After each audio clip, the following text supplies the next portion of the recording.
Kozhikode beach ആശുപത്രിയിലെ ചികിത്സാ പിഴവിൽ അന്വേഷണത്തിന് ഉത്തരവിട്ട് മനുഷ്യാവകാശ കമ്മീഷൻ. കോഴിക്കോട് നടുവട്ടം സ്വദേശി റാണിഭായിയുടെ തോളലിനിട്ട കമ്പി നീക്കം ചെയ്യുന്നതിനിടെ എല്ല് വീണ്ടും പൊട്ടിയെന്നാണ് പരാതി. ന്യൂസ് മലയാളം വാർത്തയെ തുടർന്നാണ് മനുഷ്യാവകാശ കമ്മീഷന്റെ ഇടപെടൽ. News Malayalam impact. കോഴിക്കോട് നടുവട്ടം സ്വദേശി റാണിഭായിയുടെ തോളലിനിട്ട കമ്പി നീക്കം ചെയ്യുന്നതിനിടെ വീണ്ടും എല്ല് പൊട്ടിയെന്ന പരാതി ന്യൂസ് മലയാളം ചാനൽ റിപ്പോർട്ട് ചെയ്തിരുന്നു. വാർത്ത ശ്രദ്ധയിൽപ്പെട്ട മനുഷ്യാവകാശ കമ്മീഷൻ അന്വേഷണത്തിന് ഉത്തരവിടുകയായിരുന്നു. അന്വേഷണം നടത്തി 7 ദിവസത്തിനകം റിപ്പോർട്ട് സമർപ്പിക്കണമെന്ന് കോഴിക്കോട് ജില്ലാ മെഡിക്കൽ ഓഫീസർക്ക് കമ്മീഷൻ ജുഡീഷ്യൽ അംഗം കെ ബൈജുനാഥ് നിർദ്ദേശം നൽകി.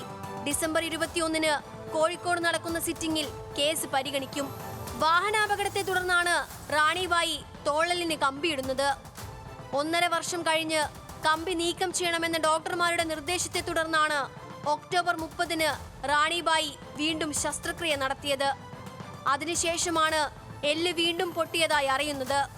എന്നാൽ ശസ്ത്രക്രിയയ്ക്ക് മുൻപ് എക്സ്റേ എടുത്ത് ഡോക്ടറെ കാണിച്ചപ്പോൾ പൊട്ടിയ എല്ല് കൂടിച്ചേർന്നതായി അറിയിച്ചിരുന്നു.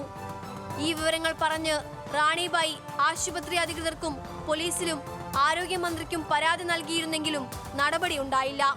മനുഷ്യാവകാശ കമ്മീഷന്റെ ഇടപെടൽ വളരെ പ്രതീക്ഷയോടെയാണ് കാണുന്നതെന്ന് റാണിഭായി പറയുന്നു. ന്യൂസ് മലയാളം, കോഴിക്കോട്.